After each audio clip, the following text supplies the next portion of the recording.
Alors, les amis, on va terminer ce Siman, Siman Kouf Samer, Siman Kouf Nuntet, avec deux halachot. Redites-moi, est-ce que vous vous souvenez, on s'est arrêté ou je m'emmène les pinceaux avec le premier chiot? On en est maintenant à tête Vav. D'accord, très bien. On n'avait pas fait Tetzaïn avec? Euh, non, non, non. Pas Tetzaïn. Alors, je vais vous dire la halacha rapide. Une halacha rapide, les amis, pour bien comprendre. On a deux dynimes qu'on avait bien développés déjà. La différence qu'il y a entre un étang d'eau, naturel évidemment, et un mikvé. L'un, c'est de l'eau qui ne stagne pas, ça bouge naturellement. Et l'autre, c'est de l'eau qui stagne dans un puits, pour un mikvé. D'accord? Il y a une différence à l'Afrique entre les deux, surtout pour Netiat Yadayim, mais selon certains poskim aussi pour une femme nida, par exemple. Bon, en tout cas, on ne tranche pas comme eux. Mais en tout cas, pour Netiat Yadayim, il y a quand même une certaine distinction selon certains poskim. Il y en a certains qui pensent qu'un étang d'eau qui bouge, okay, qui ne stagne pas, naturel, même s'il n'y a pas la quantité de 330 litres, c'est bon. On peut tremper les mains à l'intérieur, faire office de Netiat Yadayim. Pour celui qui n'a pas de Netiat Yadayim, il ne peut pas procéder à la l'ablution des mains, il n'a pas de kéli, il n'a rien. Il va dire, regarde, Habibi, est-ce que tu es à côté d'un étang d'eau? Il dit, oui, oui, naturel, il est magnifique et tout ça. Eh bien, tu as le droit de tremper tes mains à l'intérieur et c'est bon. Ça fait office de Netiat Yadayim. Et ce, même s'il n'y a pas 40 CA, c'est-à-dire 330 litres. Ça, c'est le Shulchan Aruch. Pour un mikvé, il y a une marloquette. Si je suis face à un mikvé, c'est un puits d'eau, on va plus dire ça comme ça, de pluie même, et on veut tremper nos mains à l'intérieur. Là, il y en a certains qui pensent que non. Dans un tel cas de figure, étant donné que c'est de l'eau qui stagne, par extension, il faut obligatoirement garder le paramètre d'un mikvé, c'est-à-dire 40 CA. Marloquette, Maran Shulchan Aruch, il est mekil. Il dit on peut être plus souple dans un cas de nécessité, etc. Même s'il n'y a pas de 40 CA, même s'il n'y a pas 330 litres dans un milieu, on peut procéder à l'ablution des mains de cette façon en mettant l'eau à l'intérieur, en mettant les mains à l'intérieur de l'eau. Mais il faut toujours garder quelque chose de très important, évidemment, ce paramètre qui est inéluctable, c'est-à-dire il faut que la main entière puisse rentrer d'un seul coup, ok? Puisse rentrer pour faire justement office de dvila, une vraie dvila. Comme il y a écrit par rapport au Kohen, par rapport à une femme nida, qu'il ne faut pas qu'il reste un cheveu à l'extérieur lorsque une femme nida, par exemple, elle fait la tvila. OK? Et bien, le même principe, étant donné que maintenant on va faire tvila de Tzedei, on va tremper nos mains pour faire office de Nitiat Tzedei, eh bien, il faut garder les mêmes paramètres. Il faut que toute la main puisse rentrer d'un seul coup à l'intérieur de l'eau et que toute la main soit complètement recouverte d'eau d'un seul coup, pas à plusieurs reprises. D'accord? Plusieurs étapes. Ça, c'est une halakha. La halakha qu'on avait bien développée, je n'ai pas besoin de revenir dessus. Les amis, on va prendre directement la halakha Yutret et la halakha, pardon, la halakha Yutet et la halakha Kaf, excusez-moi. Siman Kuf Nuntet, les deux dernières halakhot du Siman Kuf Nuntet. Donc, je le répète, pour ceux qui n'étaient pas là, on a une misva de Netiat Yadayim normale. Prendre un keli, procéder à l'ablution normale, à l'ablution des mains standard, nickel, on a fait la misva. Si maintenant la personne n'a pas de keli, elle ne peut pas se permettre de faire ce qu'elle veut. Non, elle est obligée de faire une Netiat. Comment elle va faire? Elle n'a pas de possibilité, elle n'a aucune possibilité d'aller chercher. Dans ce cas de figure, on lui dit, tu as la possibilité d'avoir une alternative, trempe tes mains à l'intérieur d'un étang d'eau. Et là, c'est bon. C'est ce qu'on a dit. Donc, c'est ce qu'on appelle Dvilat Tzedayim. Pas Netiat Tzedayim, mais c'est fait office de Netiat Tzedayim. Alors, regardez. Là, il vient de nous apprendre quelque chose. Tu fais Dvilat Yadaïn, si tu trempes tes mains, sache qu'il y a des choses qui ne sont pas nécessaires. Et donc que tu peux ne pas faire comme un Netiat Yadayim. Comme quoi? Il dit Marana Shulchan Aruch. D'ailleurs, ce Shulchan Aruch là, il est rapporté par les Tosefta, évidemment. Tosefta rapporte pas Shulchan Aruch, évidemment. Tosefta, il rapporte ça. C'est une halakha qui rapporte dans le Tosefta. Et Marana Shulchan Aruch reprend et il tranche comme ça la halakha. Amadbil Yadav En Sereshte Pahami. Et ça, je vais expliquer. Hein. Celui qui trempe les mains, il n'a pas besoin de faire 2-3 fois. Vélo Négou, il n'a pas besoin d'essuyer. Vélo Lagbir Yadav, il n'y a pas besoin non plus de soulever les mains à côté de la tête. Je vais expliquer, les amis. Je vais expliquer. Il faut savoir que lorsque Chachamim nous demande de verser 3 fois sur chaque main l'eau. Pourquoi? Est-ce que vous avez une idée, les amis? Il faut comprendre le shoresh, la racine de ce que l'on fait pour réfléchir un peu. Pendant qu'on fait ces choses-là, on sait de quoi on parle. Et c'est important. Pas faire stam. Là, on fait naaseh benishma. On accomplit, maintenant il faut entendre. Il faut comprendre. Donc, pourquoi, les amis, on procède de la sorte? Pourquoi l'ablution des mains pour moti, on doit faire comme ça? C'est pas pour valider l'action, non? En quoi je valide l'action quand je fais ça? Comme on dirait, comme une chazaka, quoi. Non. On peut avoir de safek s'il y a une partie qui n'a pas été lavée ou. Pas de safek, je suis sûr. Alors écoutez bien, les amis. Il faut savoir que les mains, elles sont impures. Oui. C'est la raison pour laquelle, d'ailleurs, on fait l'ablution des mains. Logique. Donc, on va verser de l'eau sur les mains. L'eau, elle va purifier les mains, mais au même titre que le Kohen. Le Kohen, lorsqu'il a aspergé la personne qui était lépreux, eh bien, il devenait, lui, maintenant, tamé, le Kohen. C'est lui qui devenait impur. Il devait se retrancher, etc. Donc, lorsqu'on verse de l'eau sur une main impure, l'eau va purifier la main, mais l'eau va devenir impure. C'est comme ça. D'accord? L'ami de mon ennemi, c'est mon ennemi. Elle m'a lassé. Eh bien, écoutez bien. Pourquoi donc on devrait procéder à une deuxième fois? Pour purifier l'eau qui est sur mes mains, qui est devenue impure à cause de la main. Et donc, pourquoi maintenant cette eau-là, qui vient être versée sur de l'eau impure, ne devient pas elle-même impure? Parce que là, c'est deux liquides qui sont semblables. L'ami de mon ami, c'est mon ami. Désolé de vous donner une image de ce genre qui a l'air un peu enfantin, mais c'est pour vous permettre de bien comprendre. L'eau ne peut pas être impure par une autre eau. Non. Maintenant, on vient purifier cette eau-là, les deux eaux, elles sont pures. Sinon, c'est infinissable. Qu'est-ce qui va rendre pur qui? Il ne pourra jamais devenir pur lui-même. C'est pas possible. Évidemment, il y a des limites. D'accord? Donc, c'est pour ça qu'on doit procéder à une deuxième fois. On a le minhag de faire 3 fois. D'accord? La coutume, c'est de verser 3 fois. En tout cas, on comprend donc pour quelle raison on fait l'ablution 3 fois, pour cette raison-là. Il faut savoir, les amis, que si Meikaradine, selon la loi stricte, une personne a versé sur la main droite et sur la main gauche plus que la quantité d'un révite, selon la loi stricte, il n'y a pas besoin de faire 3 fois. Il suffit de faire une fois.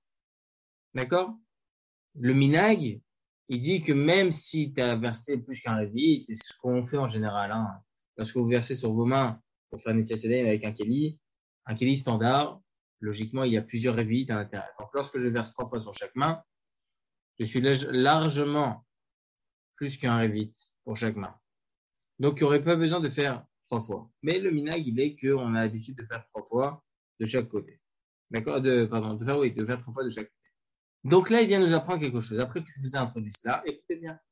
La raison d'être des 2 et 3 fois d'ablution pour la main, c'est à cause de quoi? Encore une fois, je le répète, à cause de l'eau qui est venue la première fois, qui a purifié ma main, mais qui elle-même est devenue impure. Il dit ici que pour la tvila, ça n'existe pas ça. Lorsque je trempe mes mains, ça n'existe pas. Je ne verse pas. Je trempe mes mains. Donc rien ne va devenir impur. Je trempe mes mains dans logiquement plus qu'un révite, logiquement. Donc il n'y a pas ce din-là, birlal, d'accord, de tvila. Donc dans tvila, il n'y a pas ce din-là maintenant de faire 3 fois. Il suffit de mettre les mains une seule fois dans l'eau, c'est largement suffisant. D'accord? On va voir l'opinion du Kafarim et du Ben Ish Chai. Et pour le moment, je reste dessus. Troisième paramètre qui va nous apprendre le Shulchan Aruch, sache Rabibi, que si maintenant tu veux t'essuyer les mains, c'est pas obligatoire. C'est pas obligatoire. Pourquoi c'est pas obligatoire? Il dit ici, à partir du moment où j'ai trempé mes mains, elles sont devenues automatiquement pures. Et donc, lorsque je vais manger mon pain avec des mains mouillées, et mes frachim, ils nous apprennent, on l'avait vu ça au préalable, on avait vu que si on a fait un réveil dans chaque main, on n'a pas besoin de s'essuyer les mains. Donc, la même chose, lorsqu'une personne elle trempe les mains à l'intérieur de l'eau, elle n'a pas besoin de s'essuyer les mains. Troisième paramètre, vélo la agbia yadav.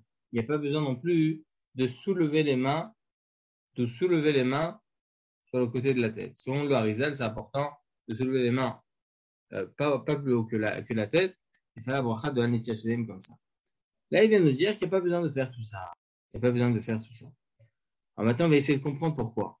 Pourquoi il y a une telle différence entre Netziat Yadayim et Tvila. Écoutez bien. Il dit ici, le Mishnah Berurah, attendez que je retrouve la linéa Tzadik Dalet. En bas, Mishnah Berurah. Il dit ici, En tsarishte pa'amim. Il n'y a pas besoin de verser 2 fois ou 3 fois, selon notre coutume. Pourquoi? À cause du fait que les mains, elles ont rendu impur l'eau. Lorsque l'on trempe les mains ne deviennent pas, l'eau ne devient pas impure. Elle s'annule automatiquement avec une autre eau. Donc il n'y a rien de tout ça. D'accord? Ça fait mieux. C'est ce qu'il va nous apprendre ici, Mishnah Berurah. Vélo nigouv, pas besoin de s'essuyer les mains, pourquoi? Sauf Siman Kouf Nuntret, Mishnah Berurah. Qu'est-ce qu'il dit là-bas, sauf Siman Kouf Nuntret? Écoutez bien les amis, on l'avait vu ça ensemble. Un petit instant, je vérifie. Alacha Yud Gimel, alinéa Memvav, dans Mishnah Berurah, il y a écrit. Pas besoin de vérifier les amis, juste vous le lire rapidement. Pas besoin de s'essuyer les mains. Kanita betoselta vekata betoselta damo mishud de madbil en kan maim tmeim klal. ולכן אין צריך ניגוב, ולמד מזה דו עדיל בשופך רביעית בבת אחת, השתי ידיו כל יד ויד בפני עצמו, דקיים עדן נעמיד המים תורים הם, אין צריך ניגוב, ורש"ל חולק על זה דזורי בעיקר הניגוב שתקנו בשום מיאוס, ואם תורים הם אין צריך ניגוב, etc. טוב, je ne vais pas rentrer là-dedans, c'est exactement ce que je vous ai expliqué, les amis. À partir du moment où je trempe mes mains à l'intérieur d'un lac, à l'intérieur de quelque chose, logiquement parlant, je suis à plus qu'un réveil, donc mes mains, elles sont restées pures. Et là, on a un dîne qu'on avait appris au préalable aussi, dans les dînes différents. On avait vu là-bas que, à partir du moment où mes mains et l'eau est pure, sur la Gemara Sota, il n'y a même pas besoin de s'essuyer les mains. Parce que lorsque je veux toucher avec mes mains le pain, il ne va pas devenir impur, il n'y a aucun problème. D'accord? Et là, la chakaf, les amis, je vais aller directement dans la halakha parce qu'elle va venir vous apprendre certaines choses. Il y a écrit comme ça. Amadbil Yadav Eno mevarech al tvilat yadayim et là al netilat yadayim. Celui qui trempe les mains au lieu de faire netilat yadayim, de faire netilat yadayim standard, il devra faire la bracha de al netilat yadayim et pas al tvilat yadayim. Oui, monsieur Laurent. Merci. J'ai pas compris pourquoi l'eau elle deviendrait impure alors qu'on a dit on devait la tremper dans au moins 30 CA et on devait tremper les mains dans au moins 30 CA. Tremper quoi? Les mains, on ne devait pas les faire dans un petit volume, on ne pouvait pas les tremper dans une bassine, il fallait les tremper dans un volume d'au moins 40 CA. Oui. Donc il n'y avait aucun risque que l'eau devienne impure. Mais non. Encore une fois, répétez, si j'ai bien compris. Allez-y, répétez. On avait dit que pour faire la tvila des mains, il fallait les tremper dans le volume de 40 CA. Pas obligatoire. Mais bon, allez-y. Ah, c'est pas obligatoire. On peut faire moins. Ça veut dire que s'il l'a fait, c'est bon, Bédiavad. Ah, Bédiavad, d'accord. Ok. Non, c'est pour ça que je comprenais, parce que 40 CA, même si on trempe les mains, l'eau, elle ne devient pas impure. Le volume est trop grand pour que l'eau devienne impure. Exactement. Et si on fait mais on ne peut pas tremper dans une bassine. On a dit qu'on ne pouvait pas tremper dans une bassine. On a dit que selon l'Alacha, selon Shulchan Aruch, l'eau, etc., qui stagne, il n'y aurait pas besoin aussi 40 CA. Machloket. D'accord? Selon l'opinion de Maran Shulchan Aruch, le Maran Rabbeinu Ovadia Yosef, il semblerait que lui aussi les marque mieux. On verra, Bezrat Hashem. Donc je comprends pourquoi il pense au cas où l'eau deviendrait impure. C'est ce que j'ai pas compris. C'est pour ça qu'il n'y a pas de problème de rendre impure. L'eau, elle ne peut pas rendre impure. Dans le cas de Tvila. Elle ne peut pas rendre impure. C'est pour ça qu'il n'y a pas besoin de tremper 3 fois. Il n'y a pas besoin de tremper 3 fois. Juste sur ça, avant que l'on continue sur Shulchan Aruch, que je viens de vous dire à propos de la bracha, le Harizal, pour celui qui a la linéa 66, les amis. Je vais me chercher un petit verre d'eau, désolé un petit instant. Excusez-moi. Donc, j'aimerais juste, les amis, qu'on prenne la linéa 66 dans le Meorot à Mizrach. Pour ceux qui ont, c'est la page Nunbet avec un point. Meorot HaMizrach, alinéa 66, en bas. On a dit selon le Shulchan Aruch que ce n'est pas nécessaire. Ce n'est pas nécessaire de tremper 3 fois les mains. Ce n'est pas nécessaire de les essuyer. Ce n'est pas nécessaire de lever les mains avant de faire la bracha. Tout ça, c'est pas nécessaire. On va voir pourquoi dans Netilat Yadayim, ça c'est nécessaire. On verra Bezrat Hashem par la suite. Il nous dit le Kaf HaChaim. Oulam à Kaf HaChaim, Katab. Chez Alpi d'Ivray Arizal, selon l'opinion du Arizal, chez Eshtaam Besod le Netilat Yadayim, selon le Arizal, il y a des raisons beaucoup plus hautes dans les sphères sur les lois de Netilat Yadayim. Pourquoi on fait 3 fois, etc. Pourquoi on doit les frotter l'une à l'autre les mains, 3 fois aussi. Pourquoi on doit lever les mains? Là aussi, il y a des raisons bien plus kabbalistiques. La même chose pour Dvilat Yadayim. Lorsqu'on trempe les mains, on ne devra en aucun cas amoindrir ce genre de choses. S'il y a des raisons autres, kabbalistiques, au sujet des 3 fois, etc., alors il devrait y avoir aucune différence entre la halakha et la Kabbalah. On devrait, dans tous les cas, le faire 3 fois, etc. En tout cas, c'est le cas Fachaim. D'accord? Donc, il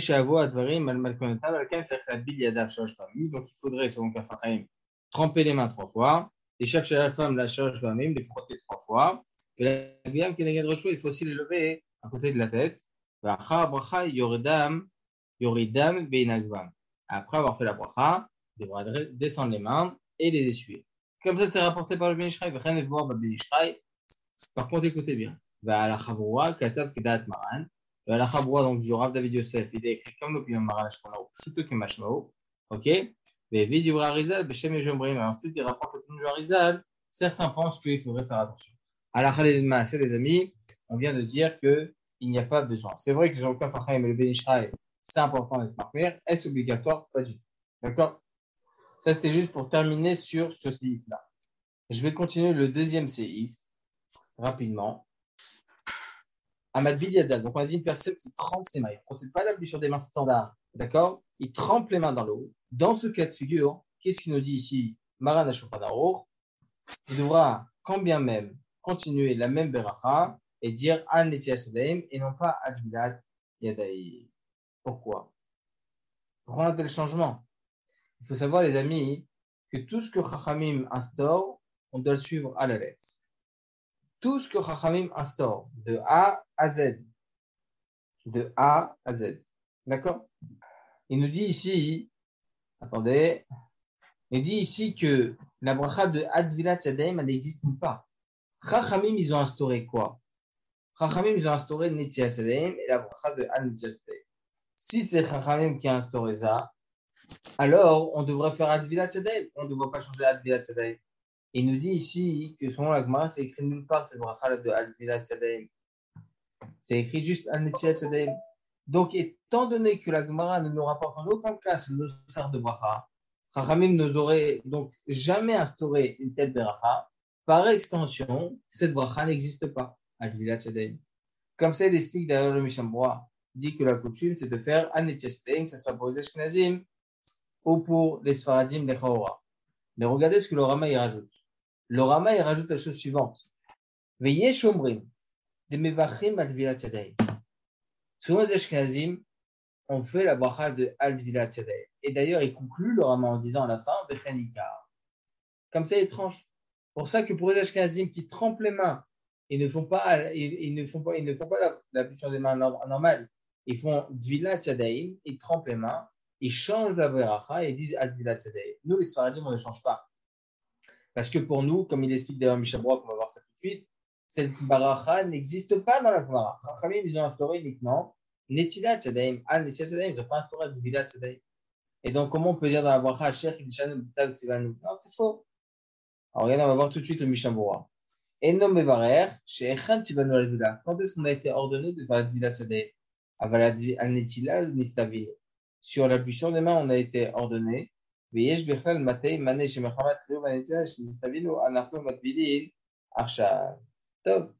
sont des notions. D'accord? En tout cas, comme on a dit, c'est la bracha, c'est al netilat yadayim et non pas al dvilat yadayim. Le Rama rapporte Ve'e Shomrim. Certains pensent qu'effectivement, on devra faire Vilat Sadaim, et comme ça, il tranche la halakha. Il nous dit le Mishnah Berurah, Ve'acharonim iskimu kedat amechaber ve'archanim Sadaim. Le Rav des Acharonim, le Rav des grands rabbins contemporains, ont tranché comme l'opinion de Maran Shulchan Aruch, qui veut faire Al-Netilat Sadaim, mais pas Al-Vilat Sadaim. D'accord? Voilà, les amis. Bon, on a fini le Siman. Mechila, Quelque chose? Ah, c'est bon. Oui, dites-moi.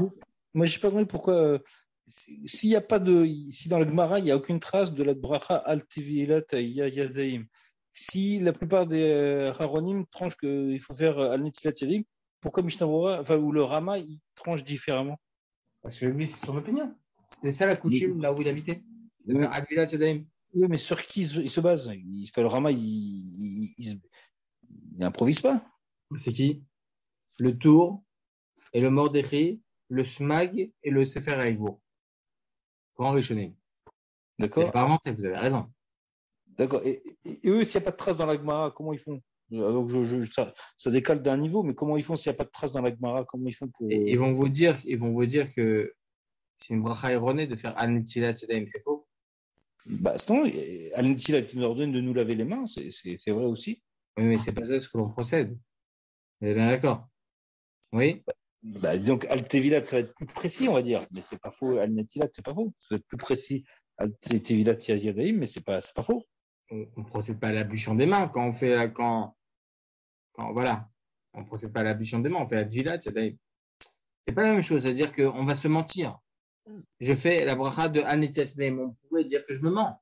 Je mens. Non, c'est fou. Vous voyez ce que je veux dire? Alors, c'est quand même on fait Al-Netilat Sadaim, parce qu'on ne doit pas changer. Et surtout, il y en a d'autres qui pensent Birkla encore autre chose. Ils disent, étant donné que l'on fait cette villa-là, par rapport justement à Netilat Sadaim, par extension, si je fais la bracha de Al-Netilat Sadaim, c'est compatible. Parce que pourquoi je fais de villa? Parce que je ne peux pas faire Netila. Donc, cette villa-là, elle vient grâce à quoi? À la Netila. Donc, lorsque je fais la bracha de Al-Netilat Sadaim, c'est pas un mensonge. Vous voyez ce que je veux dire? C'est comme si je fais maintenant chez Akonia Vidvaros sur du Maisonneuve. C'est faux ce que j'ai fait. Mais je suis quitte. C'est le même principe. Alors, pourquoi Maran, il n'a pas dit à ce moment-là qu'il ne fallait pas faire de bracha? Quand on a un safek, sur une bracha, il est toujours marqué de ne pas faire la bracha. Le safek, il est sur quoi? Bah, puisqu'en fait, on dit Maran, il a dit qu'il ne fallait pas faire al-netilat, qu'il fait dire faire al-netilat yadaim. Mais en fait, on dit qu'il y a quand même un safek, comme quoi ce serait un mensonge. Alors, dire, bon, on fait rien. On se lave les mains sans bracha.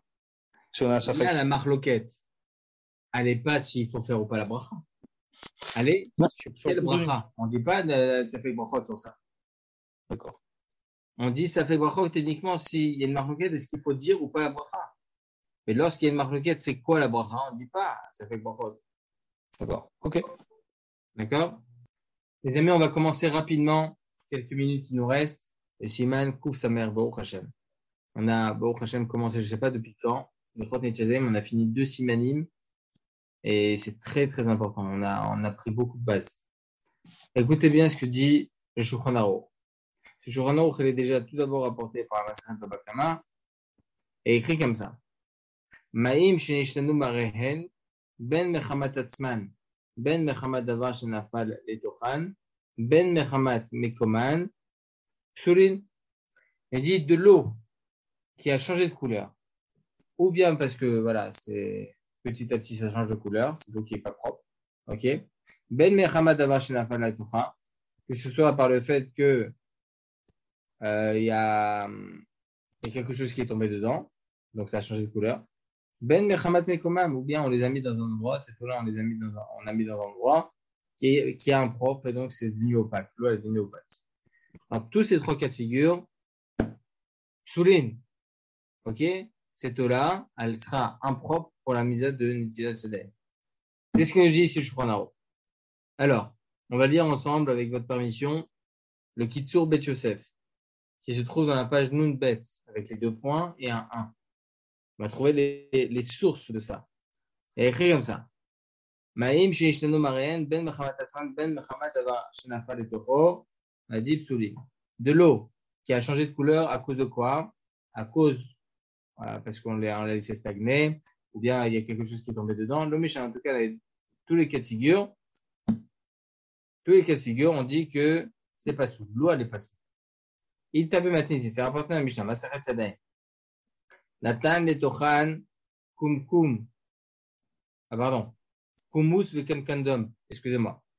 Oh, c'est le même principe. Hein. Veshinu mareen psulin. Ils ont mis de l'eau comme ça, et ça a changé de couleur. C'est pas soul. C'est pas soul. C'est impropre pour la misva. Vechen passe à 4 tours, comme ça, il tranche le tour. Vekatav aread, ta'ama mishum de bainan ma'im dumya de kiddush edem veraglaim minakior. On dit pourquoi on a aussi makpid, pourquoi on fait aussi attention. Il dit comme ça, mishum de bainan ma'im dumya de kiddush edem veraglaim minakior. La raison à cela, parce que on a besoin de l'eau semblable au kiddush des mains qui a été fait par le Kohen, etc., et des pieds qui a été fait par le Kohen. Ok? Et écrit comme ça, Va'atam mistabra de alfinan le mishum ma'im etera. Benadad hasham ma'im verachzu Aaron banav mimeno bevoa melo al moed irfu ma'im veyakina de ma'im baviatan bainan shlo yishano. Je vous faire rapide, les amis. Selon le verset, on apprend que de la même façon où il y a écrit plusieurs fois le mot ma'im, le mot eau, dans le verset en ce qui concerne la richitza, le fait de se laver, par extension, on apprend que il faut que ça soit ma'im au début et ma'im à la fin. Il faut que ça garde ce sens-là, ce titre-là d'eau. Si ça se garde pas, ok, c'est pas bon. C'est impropre pour la mise de Netilat Sadaï. Il faut que cette eau-là soit consommable pour pouvoir faire Netilat Sadaï. Si on prend une eau qui est impropre à la consommation, que ce soit nous ou par un animal, ça ne marche pas. Ok, c'est pas soud. D'ailleurs, on verra, Bezrat Hashem, une personne qui veut tremper, qui veut prendre de l'eau de son aquarium, par exemple, pour faire Netilat Sadaï. Évidemment, il y a une coupure d'eau, on ne peut pas le faire autrement. Est-ce qu'il peut? Non. L'eau du poisson est impropre à la consommation. C'est très, très sale. Très, très sale. On ne s'en rend pas compte, mais c'est très sale. Voilà, les amis. Bezrat Hashem, on va bien développer le sujet pour bien le comprendre, Mirza Hashem, demain soir. Entre-temps, est-ce qu'il y a des questions? Oui, il me semblait que c'était l'eau qui était impropre pour un chien, c'est ça? Oui. Mais après, si on prenait du coca ou du jus d'orange, ça serait permis à ce moment-là. On va voir. On va voir pourquoi c'est un problème. Pour Ma'am Achronim, on a le droit. Pour Netilat Sadaim Rishonim, donc pour Netilat Sadaim de mode. D'accord. D'accord? Ok. Bon, on va voir. Ok. Voilà, les amis. D'autres chélotes? C'est bon? C'est bon. Donc, les amis, Bessorot vote à tous. Les ardèches qu'on ait des bonnes nouvelles. Pour ceux qui doivent voter, qu'ils aillent voter. Si vous avez des questions, n'hésitez pas en privé. Posez-moi les questions, je vous explique tout. Et merci Hachem. Il faut qu'on ait une aslacha merouba. Aslacha à tous, les amis. Bezrat Hachem, je vous souhaite à tous une très bonne soirée. N'oubliez pas Baruch Alenu Baratila pour les Soradim. Bessorot vote, Yeshua de Nahamot et à demain soir, Bezrat Hachem. Merci. Pas tout, les amis.